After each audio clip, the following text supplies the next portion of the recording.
Hello guys, welcome to Mushroom Today. Today, wait for me, crap.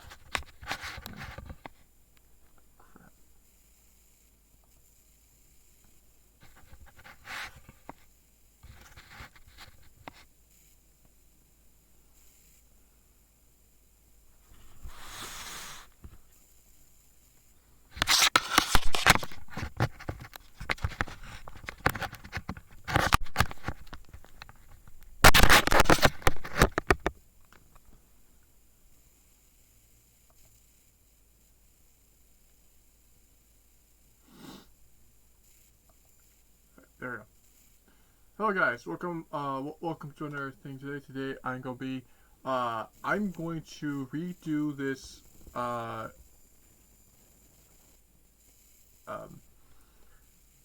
going to redo this reading that I haven't done in some time, and I really want to see if I can, like, at least do a couple of,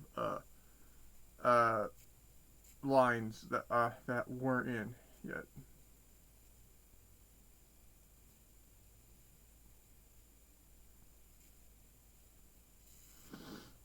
Hmm?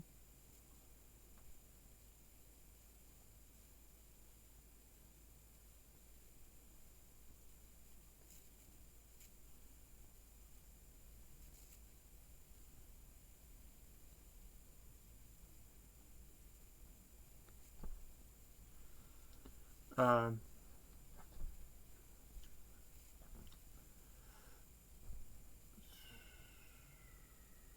okay. And I'm going to read you a couple. I'm gonna see if I can read this fanfiction that I like, and I'm gonna see if I can get through it. So let's get started. So I don't have to keep saying anything. What was that? Oh no, my camera's. What the? It doesn't want to cooperate.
Let's try that again. All right. Jack and Spyro When Heroes Collide by Dream Warrior 06. In the aftermath of the battle with the Dark Masters, Spyro and Cinder and Sparks instantly find themselves transported across stars to the world of the precursors. A forgotten and forgiving a team up with Jack and Daxter. They set up to eliminate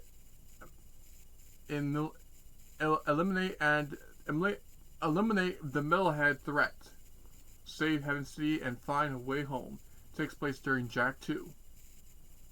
This is a fanfiction story inspired by the two of the most favorite game heroes. Let me make it clear that I don't own anything. It's just my idea of an epic crossover. It takes place after Spyro's adventure in Dawn of the Dragon, and the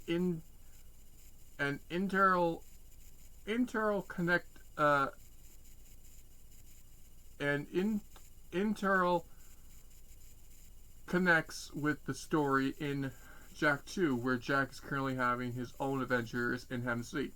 Some similarities and some differences of Jack 2 will be noticed in the story. I try to alterate it a little so we could comfortably fit the two heroes together. Two heroes, two destinies collide in a new refabulations adventure starring everyone's favorite purple dragon and chosen heroes, Spyro and Jack. It has been 2 months since Spyro and Snail saved their world from the evil clutches of the Dark Master, Melivore. Everyone is now enjoying their new era of peace, and Spyro and Cinder are enjoying a new romance, much to Spark's dismay.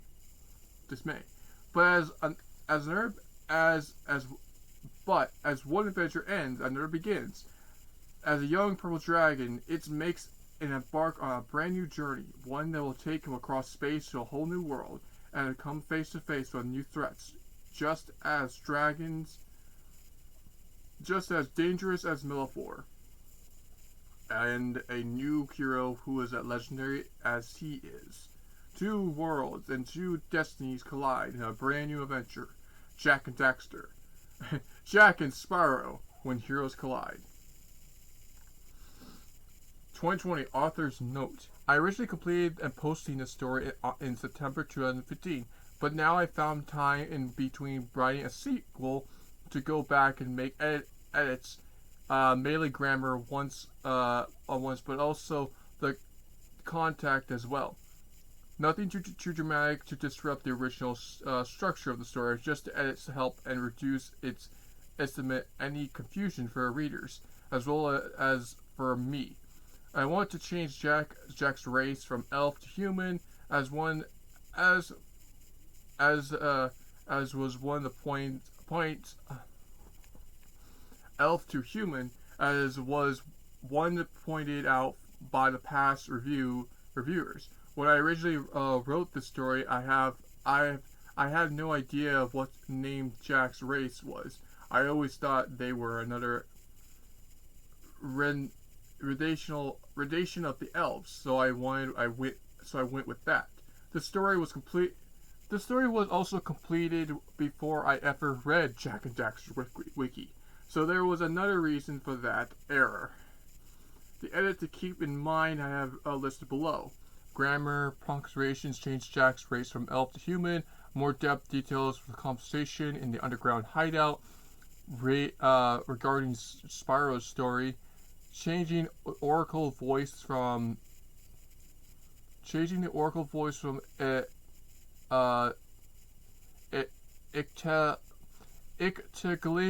Ictilarius to bold, and adding some bonus content in the epilogue. Okay. This might be good because alright, let's do this. Here we go. Chapter 1, which the prologue isn't a chapter, it's just the beginning of it, so let's do this. Into the Woods, which is chapter 1, finally. Yeah, it says right here. Chapter 1. Okay, everything looks good. Alright, keep going. Okay. Story was originally finished September 11, 2015. Now I'm going back over all the chapters to correct any grammar errors and improve the story follow. Yeah, so I can see that. Oh wow, he definitely did a good job. Now I can see it's a little more clear. Yeah. Chapter 1, Into the Woods. The sound of waves splashing, singing birds, and joy of laughter could be heard all along the sunny beaches of the Dragon Shores. A group of 4 friends were enjoying splashing in the warm beach waters, and they couldn't have picked a better spot. It was an unusual group, though at least the typical human eye and 2 4-hand wings and horns and scales. These were no ordinary creatures, though. They were dragons, one purple, one black, and the only 2 dragons to have supposedly survived the last year of the dragon ritual. Another was a little glowing orb, much like a firefly, except he found them terms insulting. Insulting because he was technically a dragonfly. The last was a walking cheetah who wore a golden robe, long red cape, and carried a bow and arrow. While the dragonfly and the cheetah sat along the beach shore, the dragons were splashing each other in the face with water, enjoyed the very moment of it. "Come on, Spyro, is that all you got?" asked the black dragon. "Cinder, baby, I haven't even begun to splash," replied the purple dragon. The two teenager dragons kept hitting each other with waves of water but eventually they tired each other out. "Okay, maybe we should take a breath," said Spyro. However, at the point, Cinder leaped out of the water and landed on top of him, and they tossed and turned in the cold water until the waves brought them back to shore. Gotcha again, purple boy," Cinder said, giggling a little bit. You always get me when I'm open," Spyro replied happily. "You always get me when I'm open," Spyro replied happily. You're sure an easy target for me to pounce," she said, smirk, or tickle. She immediately got under his forearms with her talons and started tickling his armpits. No, no, Cinder, come on, no, stop, come on, stop, please.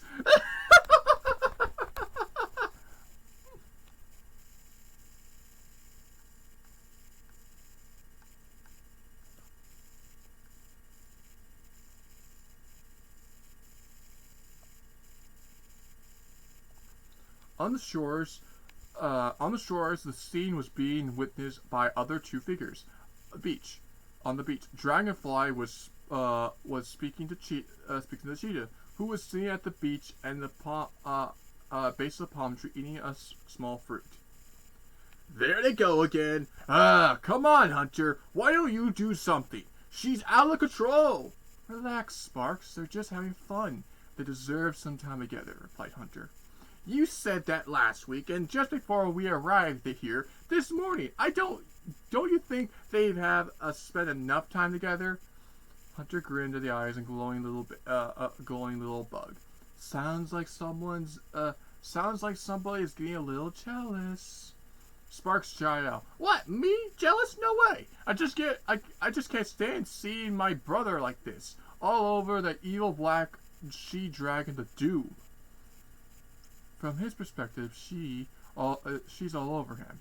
And besides, Cinder is our friend, remember. It's been a month since the fight against the Dark Masters, and you're still stuck in a past. A past of 3 years in making, A past of 3 years in the making, I should say," Hunter informed Environment Dragonfly.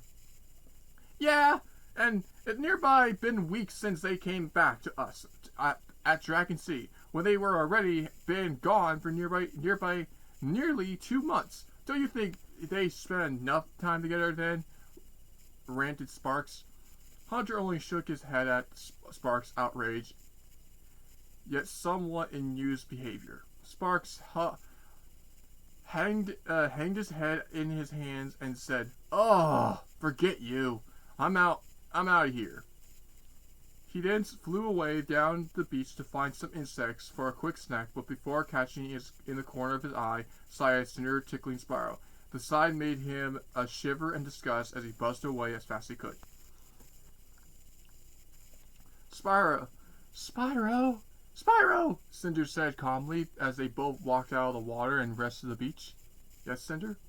Spyro asked, glanced into the glorious emerald green eyes, for these eyes were very crossed and jewelless in opinion. It made him think about after the fight with Melifor, when the first look into those eyes of hers, and how he couldn't turn away from them. It was that moment he expressed true feelings for a beautiful black dragoness, after she expressed hers at the plant core.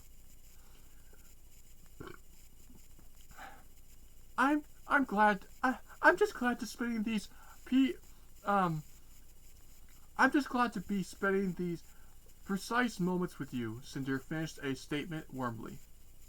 As I as I am as am I, Spiral answered, smiling. Cinder rested her tired head on Spiral's chest, while having her arms and left wing wrapped around him. Both of their bodies were soaked from playing in the ocean, but Spiral didn't care. He couldn't be more happier than he was now. With no more crazy enemies, no evil masters to fight, he was living in the era of peace. More importantly, he was spending it with his beloved Black Dragoness, and he wouldn't trade his moment for anything. Cinder moved her head a little closer to Spyro. You know, I can't even remember the time when we were fighting apes and gremlins and orcs to save the world, she said. Spyro replied, Neither can I. Life is good, and we're living it to be the fullest together. Cinder's eyes then met Spyro's. This perfect moment. Cinder's eyes met Spyro's. This perfect moment isn't complete yet. It's missing one thing, she said, smiling. Spyro smiled back as Spyro smiled back and asked, and that would be what? Again, he was caught off by Cinder and gave him a long, pleasantly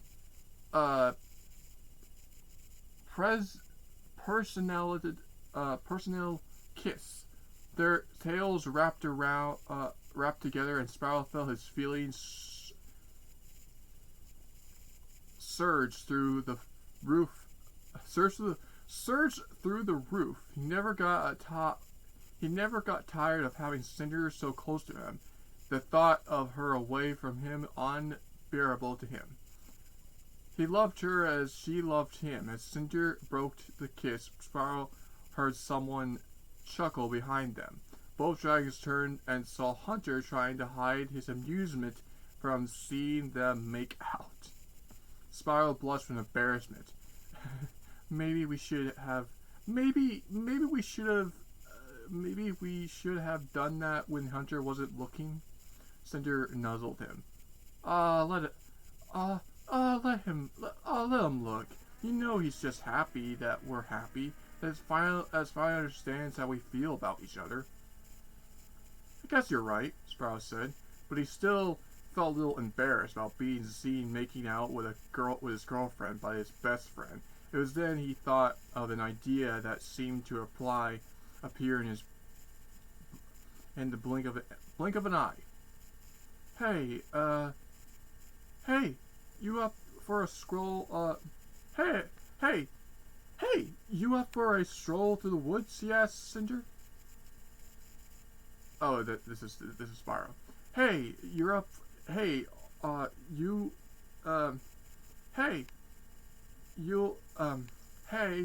up for a stroll through the woods? He asked Cinder. Sure. Cinder let Spyro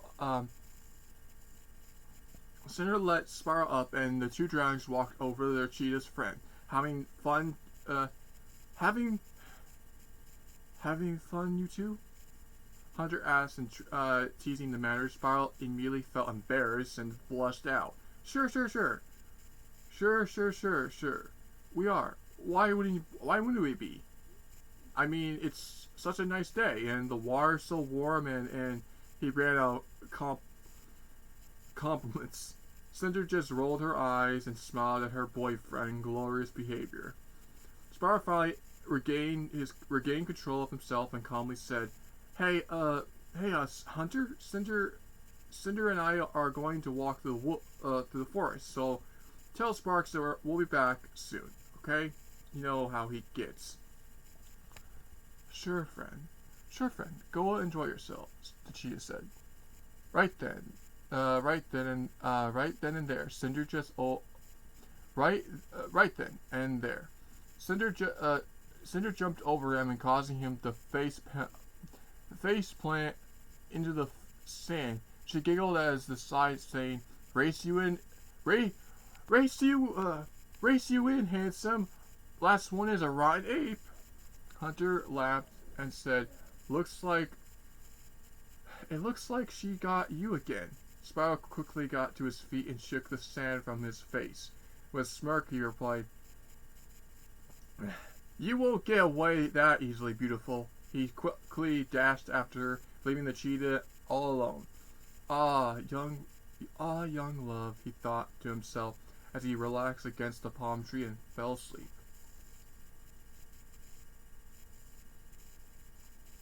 Sparks had found a nice ant hill by a big tree, just a few yards away from the beach, and was hovering them down like there were no tomorrow. He kept up on until he finally felt some stuff he left down on the rock with a small. He kept it up until he felt so stuffed that he laid down on the rock with a full stomach, happy as a lark. He thought, oh yeah, that was excellent, simply an all-you-can-eat buffet. Suddenly he felt something was coming back up. He covered his mouth and prepared for the worst. The sound echoing through the woods. He sighed with relief. Suddenly he heard something move in the trees. He turned around and sure of it, there was his brother Spyro and the evil black dragon. She and the dragons and that evil black she-dragon Cinder running through the forest together. Oh, brother, I just can't stand this. Has Spyro no sense of self-respect? She's practically has him eating out of a palm. That's it. I'm going to give that evil snarky little black she-witch a piece of my mind. A little seriousness crossed his face and immediately flew after them. Oh, this is bad. This is so bad. This is so bad. Cinder just kept keeping inches ahead of Spyro, but he was gaining quick. You're lucky we're in the trees, but wouldn't have gotten this close if we were flying," Cinder chanted. Yeah, well then I'll just pick up the pace," said Spyro. Spyro then cleared his mind and focused, looking down within a tap into the ancient power. He felt the heat and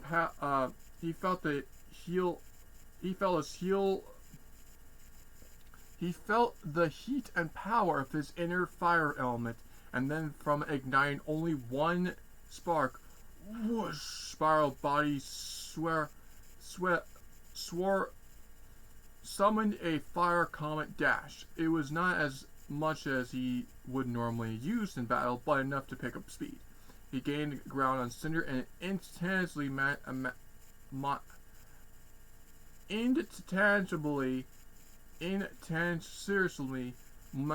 to her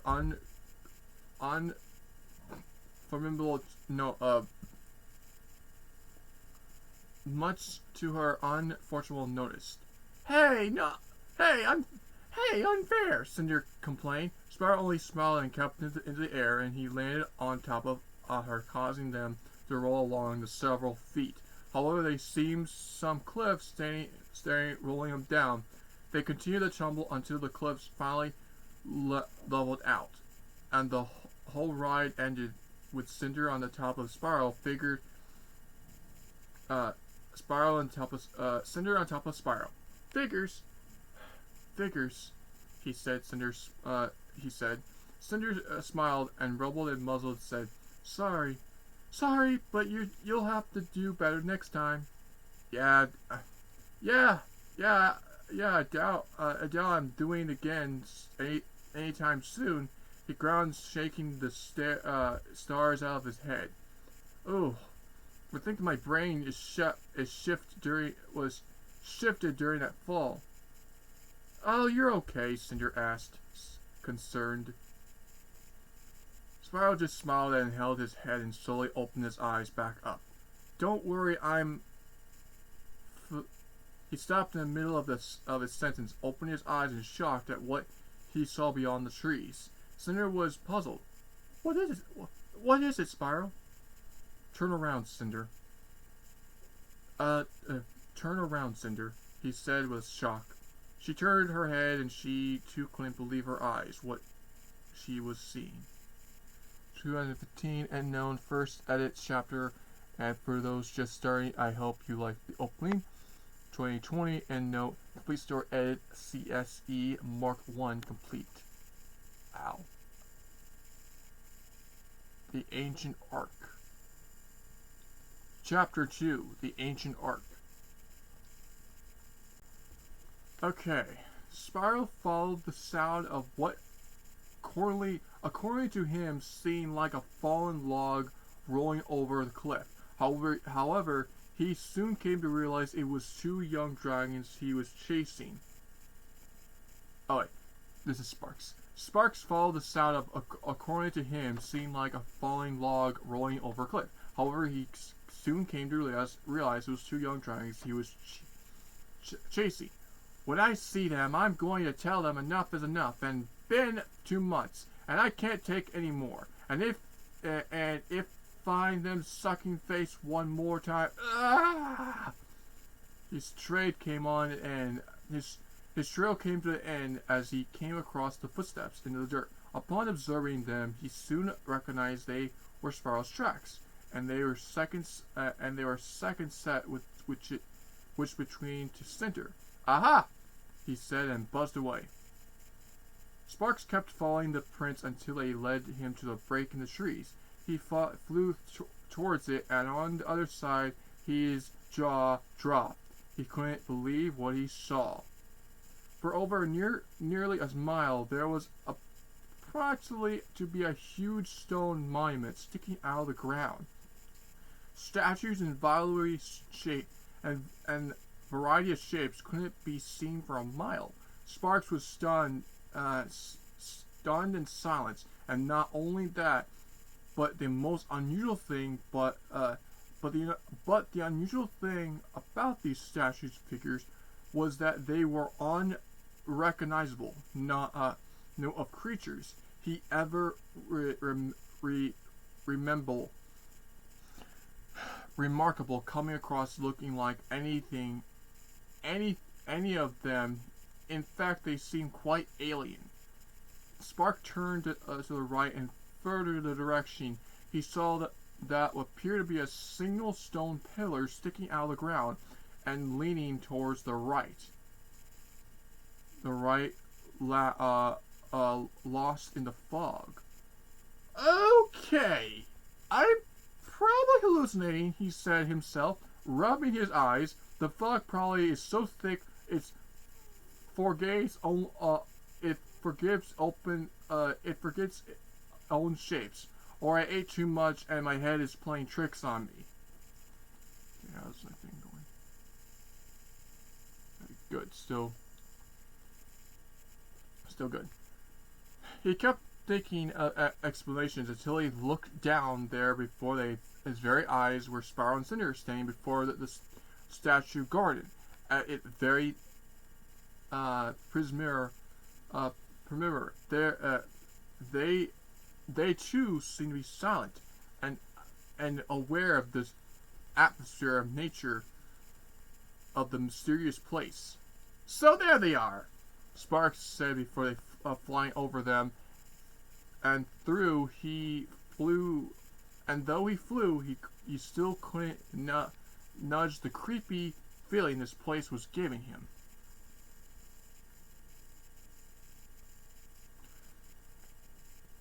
Cinder couldn't believe what she was seeing. Large stone statues, unfamiliar shapes were all over her.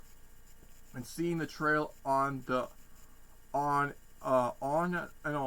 and this eerie garden, Spyro finally broke the silence and asked, "What is this place?" Cinder replied, I'm not sure. I just never seen this place before. I didn't even know that it existed. Spyro another thought. Maybe it's an old ruin that was unearthed when the great clearing nearby happened. Spyro remembered how the Dark Master Malefor almost destroyed the world with the Great Clearing, a Judgment Day style apocalypse that was brought about when the creatures called the Destroyer completed a belt of fire around the world, thus breaking it apart. Thankfully, he and Cinder stopped the Great Clearance of Malefor before it happened, and the evil dragon was now trapped internally inside the crystal in the center of the planet. However, it seemed that the actions of Spyro and Cinder Torrent had still untangibly unearthed some old ruin. It made sense since the Destroyer had managed to complete the circle and broke the planet apart halfway before Spyro attempted to undo it. Now the mystery of the change of their world has undergone a resemblance of its strange stone garden that appeared in the ruins, probably not seen for thousands of years. The two dragons finally began to walk into the Misty Stone Sanctuary.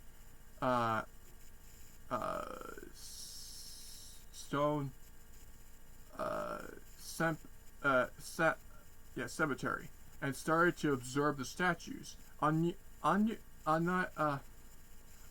uniques up close, they noticed some were bipical of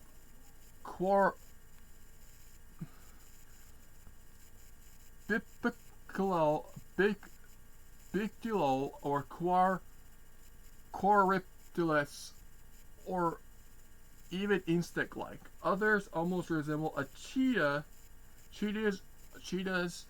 and aardvarks, even dragons in their shape. However, they didn't notice two things.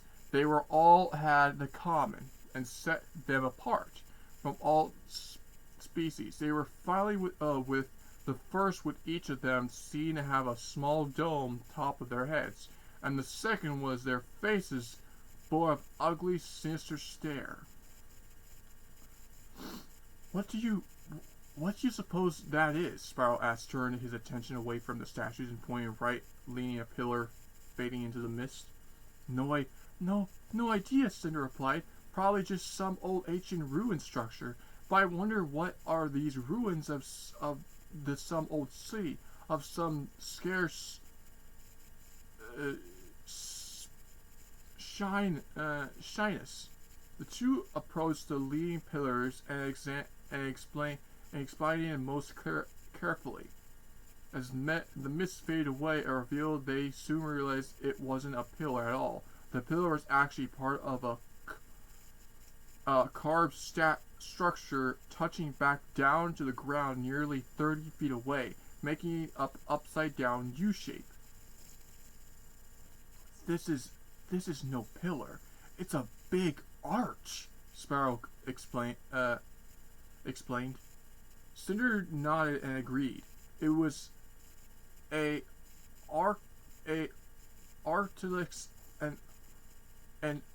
articular arch, as well as a really tall one, nearly 25 feet high, yet wasn't the size of the border bother her. It was that she noticed the rich into the statue's frame. Weird images that are carved into the stone. Strange looking creatures that seemed to have great domes on their heads, with great resemblance of heads of all statues. They had passed. Spyro noticed these same details as well, but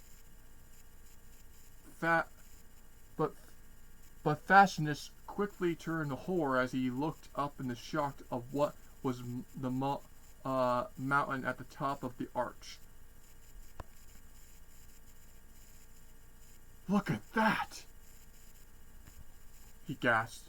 She saw him pointing at the top of the arch, and she nearly screamed to shock. A hideous stone face covered into the arch's peak, and it was truly horrific. It was a huge, mutated, insect-like look, 4 piercing evil eyes, and like other figures on the arch, it was huge, domed on its forehead. However, the face of his monster was 10 times uglier than all the other carvings. Spyro, I have a very bad feeling about this. Cinder, feeling unease from sight of the monster's carvings. Spyro nodded his head in agreement. Yeah, me too. Suddenly he perked his ears and tail up as a strange buzzing sound was rising out of the mist. I think the situation just got worse. He looked around to find the source of the sound, but he couldn't see anything. Though the fog, as the sound grew closer, Cinder recognized it and narrowed her eyes. Wait a second. Wait a second. She turned around and annoying look on her face and saw a little yellow glowing light heading towards them. Spyro's fear turned to relief as he saw sparks buzzing towards them, while Cinder was mentally or annoyance. Cinder said glumly, Yep, it's worse. There you are, Sparks said as he reached them. Geez, did you really have to go this deep in the woods? This place gives the creeps, and rather not flying around an air that makes my antennas stand on the end. No one asked you to follow us, Cinder said, with a stare look. I know, but I had to come to protect Spyro, argued Sparks. From who? She asked, feeling intimidated. You, of course. Who else is going to help him when you have... you, of course. Who else is going to help him when you have him brainwashed? Sparks argued with him. Cinder gave him a mean scowl. Clearing his statement, his struck in nerves. Spyro just stepped in smirking, seeing an opportunity to tease his foster brother. Are you jealous? Are you jealous, Sparks?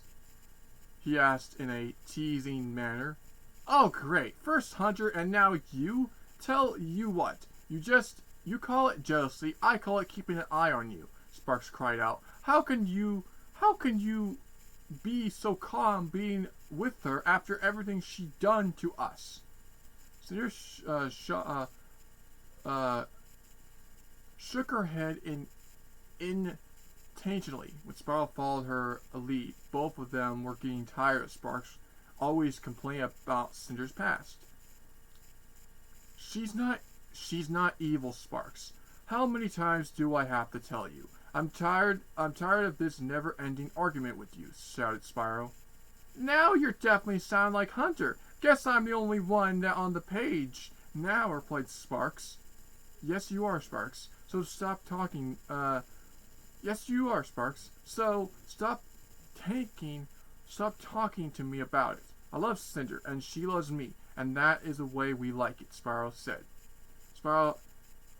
Sparks hanged his head. Oh, brother, I can't see it. I won't be getting through to you today. Oh well, no worries. There's always tomorrow. Still, then I'm keeping an eye on you two. So, no funny businesses. He finished pointing at both of them with his index finger to make sure they heard them. Both Spyro and Cinder just shook their heads, and that little dragon just wouldn't stop. With his hilarious paranoia, but they knew nothing he couldn't do would bother them, so they just looked at each other and dreamily didn't worry about it. Sparks stretched out his arms and raised his head. Ah! Alright, I don't know about you two, but He looked up in the top of the arch and he sees the ugly monster face, and looked straight at them. It made him freeze right there as he's flying, with his eyes nearly bursting out of his sockets. He couldn't barely speak due to the horror he had just felt from the sight. What the heck is that?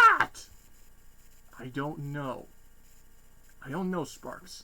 I've never seen anything like it, replied Spyro with a serious tone.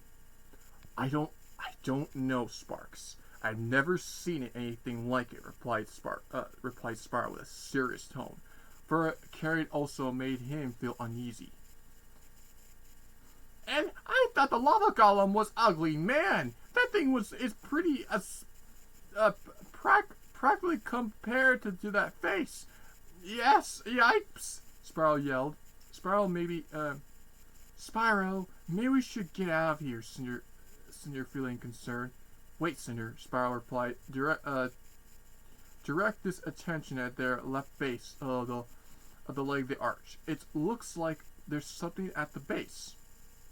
He pointed with his wing and something attached to the left base of the arch. Something appeared to be a sparkle under the thick layer of ash. He approached it and blew some of the ash off, allowing them to notice the appearance of a shine which brought them to conscience. It looks like a crystal. Spyro, be careful, Cinder said, worried. Maybe we should just leave it alone, man, Sparks agreed. Spyro then started rumbling some more ash off and revealed that his guess wasn't far off. It was definitely some sort of gem, and shining of color purple, just like his scales. It was about as big as his head, with a hexagonal structure with a incompress of shape. Really, man? A big gem attached to the giant structures with a freaky face on the middle of the mist, gloomy of death, written of graveyard? That's not exactly saying disturb resting place, brother, Sparks bragged. Spyro didn't hear him. He couldn't turn away from the gem. He seemed it was calling to him. Suddenly, he heard a mysterious, unfamiliar voice in his head saying, "Touch me. Touch me. Open the door to another destiny." Spyro couldn't understand what he was hearing, but he let his paw on the purple gem out for instinct. Cinder and Sparks looked at with a feeling of worry. He kept his paw on it for another minute, but nothing happened. Sparks spoke again. "Okay, you touched it and nothing happened. Can we please leave before something bad really happens?" Spyro finally took his paw off the gem and walked back to the others. But then something did happen. A large roar heard along the garden, causing the dragons and the dragonfly to freeze where they stood. The clouds were starting to gather at the swirl of the area above them. The thunderclap could be heard, followed by a whistling wind that was about to blow Sparks away with it. Sparks grabbed onto Spyro's horn and asked in terror, "What did you do?"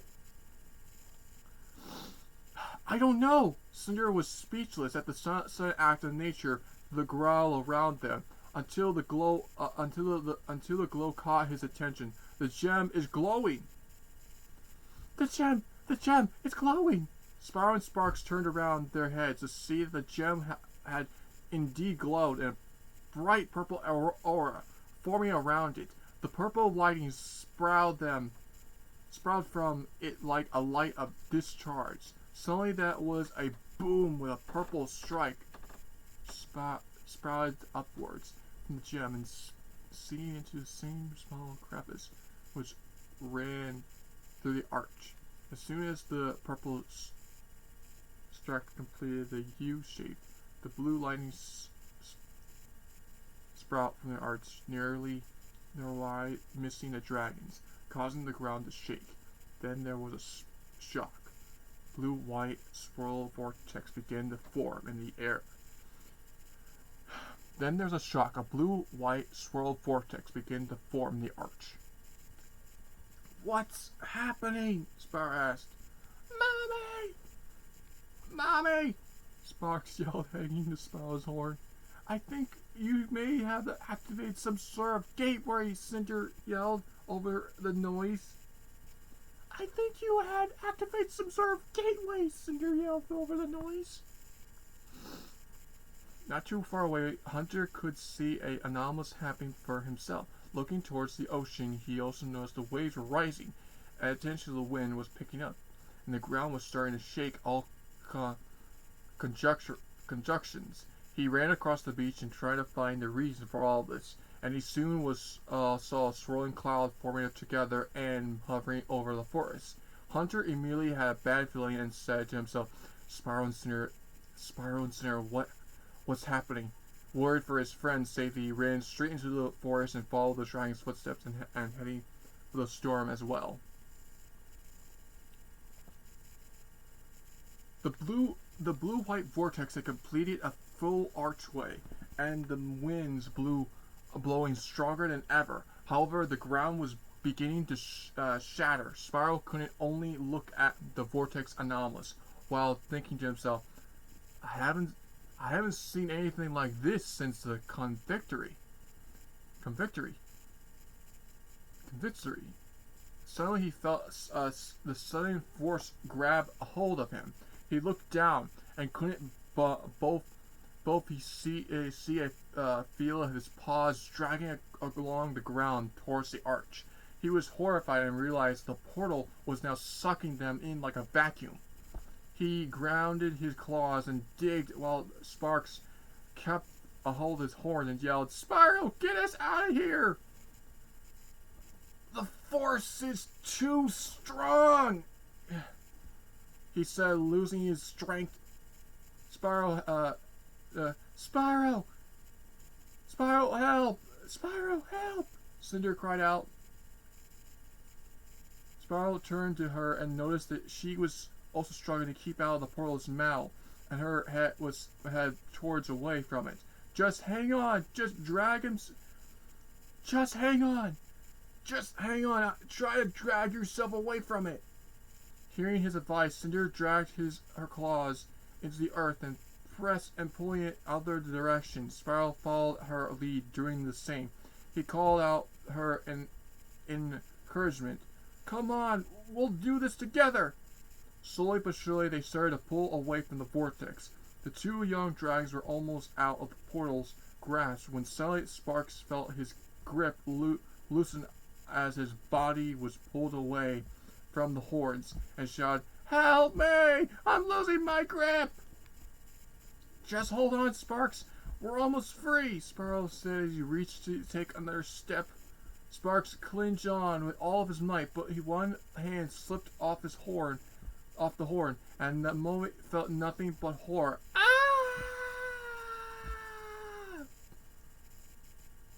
Said other hand slipping loose, and Spyro turned in horror to see his foster brother sucked into the blue-white vortex. Spyro! Sparks! No! Spyro immediately released his grip and jumped forward him in. No, Spyro! No, Spyro! Cindy yelled, watching him disappear into the vortex. She too released her grip and followed him into the blue void. Following in one flash of light, they both disappeared in the world. Disappeared and were gone. Hunter burst out of the trees and saw the huge stone garden, the blue-white portal in the distance. What in the world is that? He said to himself. He then saw that the dragon's footprints led into the garden and followed the portal. Hunter immediately came to the worst conclusion that said out loud, Oh no.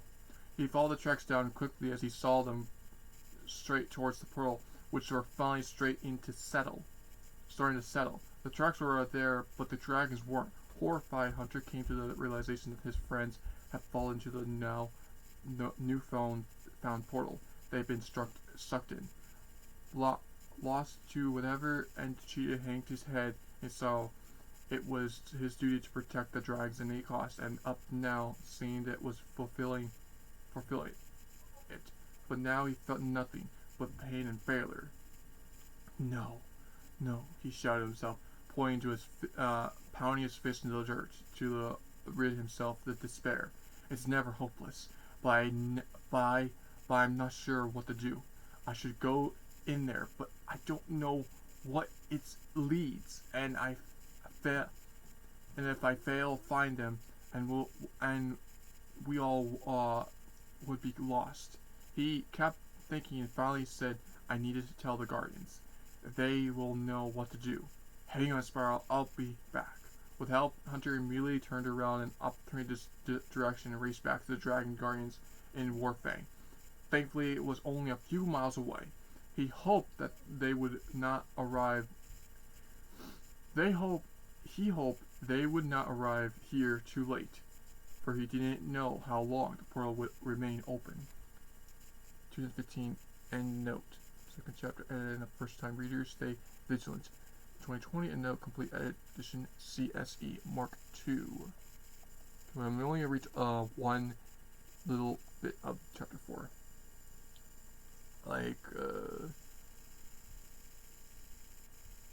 This until it gets going on. Chapter 3: The Metalhead Metropolis. A metal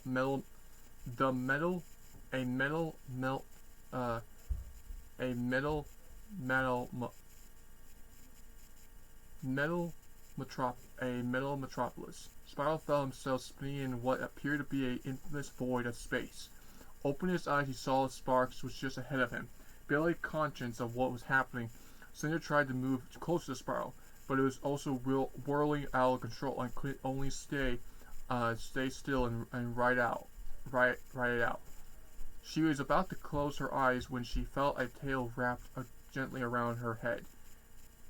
"Stay with me, Cinder," Spyro yelled as she tried to pull her closer. "Hang on! Hang on, Sparks!" Spyro yelled out, his foster brother spinning in front of him. He heard no reply, only for the whirling sound of blue and white tunnel they were falling through. He reached out as far as he could to grab him, but up ahead, a bright light shone, and as the spiral reached Sparks, the light blinded him, and everything went black. On the outskirts of Heaven City, a cloud was gathering together as a storm appeared. The huge metropolis locals at the foot of the mountain. Another settling just outside the city walls. A group of ugly, dark colors, four-legged creatures with huge golden gemstones on their foreheads had gathered together, just outside some old ruins on the outer edge of the city. They spoke in their native language, which was forgotten to everyone else had heard it. They were distracted. They were discovering the plan they had received from their master to interrogate these city ruins and find the incredible power source they had sensed. However, before they could act further, a freak cloud lightning thunder sound catching them attention. They all looked up to see a cloud falling in this circle, focusing around the city great buildings. The palace. The creatures watched anomalous with intel until suddenly a blue and white strike split the sky and touched the tip of the palace. After that, in an instant, an anomalous and atmosphere spectacle was over. The creatures growled something to each other, for knowing something very strange was going on. Spyro landed with a thud, and after an impact, seeing everything was spinning, like he had spent a day inside a tornado. He shook the cobwebs out of his head as he opened his eyes. He gasped and noticed that Sparks and Cinder were both lying close by, unconscious. Knowing he lasted, he was relieved to see that they both still were with him, and yet worried that if they were hurt. As he approached them, he took notice of the surroundings. They definitely weren't in a statue garden anymore. In fact, they weren't even outside. What?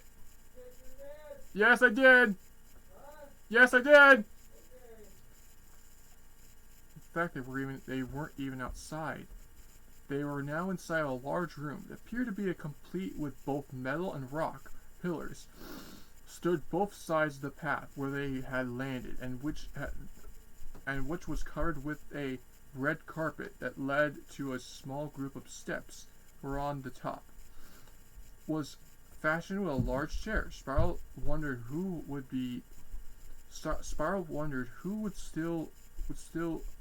sit there, but he just turned up and see that the calling was higher, very high, probably 80 feet. It was tall as some of the tallest buildings of Warfang, and some surrounding windows were just as big, but he couldn't see clearly what was out there, due to the rain having fully enveloped this new settling. He quickly ran to Cinder inside to wake her up. Okay, that'll be an end for this. So we're gonna stop there. If you guys enjoyed that, and yeah, that was fun. If you like this video, give me a thumbs up. Anyways, this has been part 1 of the fanfiction of Spyro and Cinder when heroes collide. I mean, Spyro and Jack and Spyro when heroes collide. Part 1. See you next time. Crazy Zombie is out. See you guys later. Bye.